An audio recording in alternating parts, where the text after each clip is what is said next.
Shri Gayatri tours and travels Chardham యాత్ర complete travel plan. అందరికీ నమస్కారం. Welcome to it's U TV. ప్రస్తుతం మనతో పాటు ఉన్నారు ప్రముఖ ఆధ్యాత్మికవేత్త, పూర్వపు యాదగిరిగుట్ట అర్చకులు, రిటైర్డ్ ఆంధ్ర ఉపన్యాసకులు డాక్టర్ సందుకుల కృష్ణమాచార్యుల వారు. గురుగారితో మాట్లాడి మంచి విషయాలు తెలుసుకునే ప్రయత్నం చేసేద్దాం. అంతకంటే ముందు ఇటువంటి ఆధ్యాత్మికపరమైన వీడియోస్ కోసం ఇప్పుడే మన ఛానల్ని సబ్స్క్రైబ్ చేసుకోండి. నమస్కారం గురుగారు. సోదరి, అనేక అభినందన సహస్రాలు. గురుగారు, ఇంటి ముందు ఖచ్చితంగా చాలా మంది కూడా తులసి మొక్క అనేది పెట్టుకోవడం జరుగుతుంది. పూజ చేస్తారు, తులసి కోట దగ్గర ప్రదక్షిణలు, దీపారాధన, ఇంత ప్రాముఖ్యత ఉంది మన సంప్రదాయంలో తులసి చెట్టుకి. అలాంటి తులసి మొక్క ఎండిపోతే ఎంత బాధపడతారో, అసలు ఏం జరుగుతుందో అని చెప్పి. నిజంగా తులసి మొక్క ఎండిపోతే గ్రహచారం బాలేనట్ట? మీరు మంచి ప్రశ్న వేశారు. దీనికి తగిన మళ్ళీ నేను ఒక ప్రశ్న వేస్తా. హారతి తీసుకొచ్చింది భార్య, భర్తకు ఆఫీస్కి పోయేటప్పుడు ఇచ్చింది. అనుకోకుండా గాలికి ఆ హారతి పోయింది, కొండెక్కింది. చెడు జరిగిందా? ఒకటి సెంటిమెంట్. కాబట్టి ఇది మానసిక తాత్విక శాస్త్రం, మనస్సు పైన ఆధారపడే శాస్త్రం ఇది. చెట్టు ఎండిపోతే, పిట్ట చస్తే, పిట్ట ఎదురుంగొస్తే, ఇవన్నీ మానసికంగాదే. కాకి ఎదురు రావద్దు, ఇవన్నీ మానసిక శాస్త్రాలే. దానికి ఆధారాలు తక్కువ ఉండొచ్చు, తక్కువ. ఇంటి ముందర వేప చెట్టు ఎండిపోతే మంత్రశాస్త్రజ్ఞులు ఏమంటారు? ఎవడో చేతబడి చేసి ఉంటారు పల్లెలలో. మీరు తులసి గొప్పగా చెప్పారు. ఇంటి ముందర వేప చెట్టు ఉంటుంది, ఆ వేప చెట్టు ఎండిపోతే మా ఇంటికి ఎవడో చేతబడి చేసిండు ఉంటారు పల్లెలలో. ఇప్పటికీ పల్లెలలో ఉంది. ఎందుకంటాం? వేప చెట్లు దేనికి వాడతారు? వేప కొమ్మలు, బోనాలు, వాటికి అన్నిటికీ వేప కడతారు. ఇవన్నీ వేప దైవం, వేప దేవత. ఆరోగ్యం డెట్టాల కంటే మంచిది ఆరోగ్యం. వేప పండ్లు తింటే రోగం రాదు. వేప పండ్లు తింటే లోపల రోగ నిరోధక శక్తి గొప్పగా పెరుగుతుంది. తులసి అంతే. తులసి ఆకు, రోజు 5 తులసి ఆకులు తింటే గొప్ప ఆరోగ్యం. ఇంకటి, తులసి వనంలో రోజు కూర్చుంటే ఆక్సిజన్, కార్బన్ డైఆక్సైడ్ను తీసుకుంటుంది. ఆక్సిజన్ ఎక్కువ ఇచ్చేది ఏది? తులసి, మారేడు. వీటిని దేవతా వృక్షాలని మన వాళ్ళు పేరు పెట్టారు కొన్నిటికి. రాగి చెట్టు, వేప చెట్టు, తంగేడు చెట్టు, మోదుగు చెట్టు, దేవదారు వృక్షము, తులసి, ఇలాంటి అన్నిటికీ. ఇది జమ్మి, ఇవన్నీ దేవతా వృక్షాలు. చాలా, నేను కొన్ని చెప్పాను. చాలా దేవతా వృక్షాలను ఎందుకు పేరు పెట్టారు? దేవతల చేత ఆరాధింపబడుతూ మనకు ఆరాధ్యం, ఆక్సిజన్ ఇచ్చేవి. ఒక్కటి ఈ చెట్టే కాదు, ఏ చెట్టు అయినా పెంచినా వృక్షో రక్షతి రక్షిత, ధర్మో రక్షతి రక్షిత, వృక్షో రక్షతి రక్షిత. ఆ క్షేమకరం అదొకటి. ఇవి నమ్మకం మానసిక తత్వం మీద ఉంటుంది. విన్నారా? ఆ తత్వం మీద తుమ్మితే సెంటిమెంటేనా? ఏదో అవుతుంది. ఒకటి. 2, మళ్ళీ ఇన్నిసార్లు అంట తప్పు పట్టక చనిపోయినప్పుడు కానీ, పెండ్లిళ్ళు కానీ, మాంగళ్యంగా బాజా భజంత్రీలు కొట్టేస్తారు. చనిపోయేటప్పుడు కూడా దాన్ని చితి మీద పెట్టి కాల్చేటప్పుడు బాగా డ్రమ్ములు మోగుతాయి, డప్పులు గిన. ఎందుకు?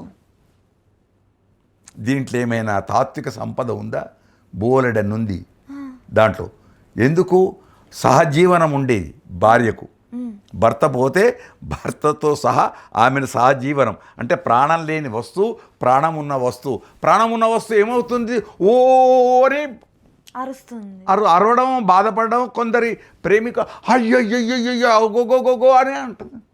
అందుకు అది వినపడకుండా, అది ఇక్కడ పెళ్ళిళ్ళ తుమ్ము వినపడకుండా డప్పులు, తుమ్ము వినపడకుండా ఈ బాజాలు భజంత్రీలంతా. ఈ బాజా భజంత్రీలు లేకుండా పెళ్లి చేసుకుంటే కాదా?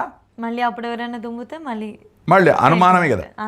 కనుక మన పెద్దలు, పూర్వీకులు నిర్ణయించిన ప్రతి విషయం వెనక ఏదో ఒక తాత్విక సంపద ఆగి ఉంది. ఖచ్చితంగా. ముఖం కడుక్కోకుండా తింటే ఏమైనా అవుతుందా? ఏం కాదు. తినేటోళ్ళు ఎంతమంది లేరు? డ్రైవర్లు వాళ్ళు వీళ్ళు అయ్యా ఇట్లా ఉమ్మేసి ఇట్లా తీసుకొని ఇది చేసుకునే వాళ్ళు ఎంతమంది లేరు? మళ్ళీ వాళ్ళకేమైనా అవుతుందా? ఇంకొక ప్రశ్న మంచిది, మళ్ళీ నేనే ప్రశ్నలు ఇస్తున్నాను దీంట్లో. మూసీ నది ఉంది మన దగ్గర, అన్ని డ్రైనేజీలు దాంట్లోకే వెళ్తాయి. అక్కడ స్నానం చేసే పిల్లలు గట్టిగా ఉన్నారు, ఈతలు కొడతారు దానిలో, వాళ్ళు మంచి పుష్టిగా తుష్టిగా ఉన్నారు.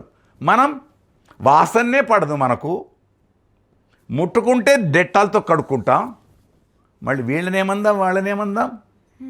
వాళ్లకు రోగ నిరోధక శక్తి పెరిగి ఉంది, వీడికి రోగ నిరోధక శక్తి తక్కువ ఉంది. అట్లాగే తులసి ఆక్సిజన్ బాగా ఇస్తుంది. పూజనీయమైన దేవతా వృక్షం ప్రతి ఇంటిలో ఉండాలి. గృహప్రవేశానికి చేసేటప్పుడు ఇంట్లోకి వెళ్ళేటప్పుడు తులసి మొక్కను తీసుకెళ్తాం, అదే వేప మొక్కను తీసుకెళ్ళాం. వేప దేవతా వృక్షమే ఇవన్నీ, కానీ తీసుకెళ్ళాం ఎందుకు? దాంట్లో చేదు ఉంది, దానిలో చేదు ఉంది. మనం కోరుకునేది చేదును కోరుకుంటాం, తీపినే కోరుకుంటాం. అందుచేత ఇది ఆఖరుకు ఇంకొక మళ్ళీ జవాబు, ఆఖరుకు తులసి దళాలు తీర్థంలో వేసి ఎందుకు పెడతారు? తీర్థంలో తులసి తీర్థం, చచ్చిపోయినోడు కూడా ఆఖరు తులసి తీర్థం తాగిచ్చో చెంచాడని అంటారు. తులసి తీర్థం ఎందుకు? తులసి చేత వచ్చేటువంటి శక్తి నీటి కన్నా వచ్చినా నీ ఆరోగ్యానికి శ్రేయస్కరం. ఆయుర్వేద శాస్త్రం కఫం పోతుంది, లోపల ఉండేటువంటి శ్లేష్మము కఫం తీసే గుణం ఆ దానికి ఉంది. అట్లా ఒక్కొక్క చెట్టుకు ఒక్కొక్క గుణం ఉంది, ఒక్కొక్క చెట్టుకు ఒక్కొక్క గుణం ఉంది. అందుచేత వృక్షో రక్షతి రక్షిత, వృక్షాలను అన్నిటిని పూజిస్తే శ్రేయస్కరమే. ఒకటి ఆ చెట్లలో కూడా మల్లె పువ్వులు, ఇంకో పువ్వులన్నీ దేవునికి పోతాయి. అదే తంగేడు పువ్వు తంగేడు పువ్వు కూడా మనం ఊహించుకుంటే చెప్తాం. ఆ తంగేడు పువ్వు పోయింది, దేవుడు సృష్టిలోనే కదా అది. తంగేడు పువ్వు దేవుడా నన్ను ఎవ్వరు పెట్టుకోరు, జడలో పెట్టుకోరు, ఏ దేవుడి దగ్గర పెట్టరు, నన్ను ఏం చేయమంటావు అంటే, ఓహో నీకు అనుమానం ఉందా, అయితే నిన్నే పూజించే రోజు ఒకటి వస్తుందని మన వాళ్ళు తెలంగాణలో బతుకమ్మ పువ్వు, దానికి ప్రత్యేకంగా దేవుడు ఆ తంగేడు పువ్వుకే దండం. ఇప్పుడు తంగేడు పువ్వు చెడు అందామా మంచి అందామా? మంచిది. అదే మళ్ళీ ఆయుర్వేద శాస్త్రానికి వస్తే తంగేడు పువ్వును పౌడర్ చేసి ఛాయ్ చేసి ఇస్తారు, ఔషధి. కొన్ని రుగ్గుమతలకు ఆ తంగేడు పువ్వు రెక్కల యొక్క పౌడర్ ఉంది, ఆరోగ్యం. కలమంద ఆరోగ్యం, అన్నిటికీ ఇప్పుడు అన్నిటికీ ఆరోగ్యం. చెడు ఏదీ లేదండి లోకంలో, మనిషే చెడు. కలునకు నిలువెల్ల విషము గదరా సుమతి. మనిషి అంటే మనిషి కాదు, కలునకు చెడ్డ చూపు కలిగిన వాటికి విషం మొత్తం ఇక్కడ తేలికేమో కొండిలో ఉంటుంది, పాముకు తలపైన ఉంటుంది, మనిషికి నిండా విషమే. అందుకే మనిషిని ఏమంటాం, దిష్టి కొట్టింది పిల్లలకు ఉంటారు, దృష్టి దోషం. మన చూపే చెడ్డది. కనుక వృక్షాలు చాలా గొప్పవి, ఏ వృక్షమైనా మంచిదే. అందుచేత మన వాళ్ళు ఏం చేశారు, ముళ్ళు లేని ఏ చెట్టు ఉంటుందో అది శ్రేయస్కరం అని పెట్టారు. కంటకం అంటాం, కంటకము అంటే ముళ్ళు బాధ పెట్టున్నది. అందుకు ఇంటి దగ్గర తుమ్మ చెట్లు ఇవి పెంచకూడదు, ముళ్ళు లేని చెట్లను పెంచాలి, అవి దేవతా వృక్షాలని దానికి ఒక గొప్పతనం ఇచ్చి పెట్టి ఇచ్చారు అంతే. తులసి రాగానే మనకేదో వస్తుంది, తులసి పోగానే ఏదో పోతుంది, అవన్నీ వేరు. మన సెంటిమెంటే, మన యొక్క లోపల భావించే భావన విధానమే తప్ప ఏదీ లేదు.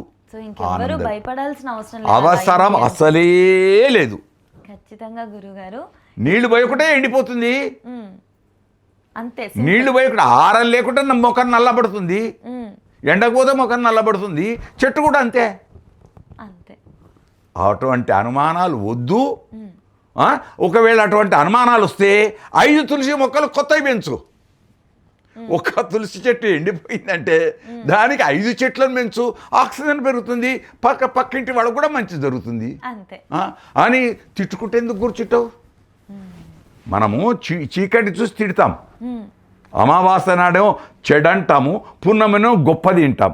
చీకటి అమావాస్య చీకటి, పున్నమ వెలుతురు.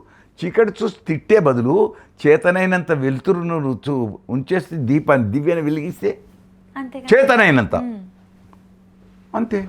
మనిషి కూడా అంతే. నీ చేతనైన మంచి పని చెయ్యి, చెడు పని చెయ్యకు. అది మంచి ప్రశ్న అడిగారు. ఆ తులసి మాతకు, గోమాతకు, భూమాతకు, సీతామాతకు నమస్సులో సమర్పిద్దాం. వృక్షాలకు, ఒక్క తులసి అనే కాదు, వృక్షరాజములకు నమస్కారం సమర్పిద్దాం. ప్రకృతిని రక్షించే ఏ చెట్టైనా దైవమే. ప్రకృతి సంరక్షకులం అవుదాం. ధన్యవాదాలు. జయం జయం.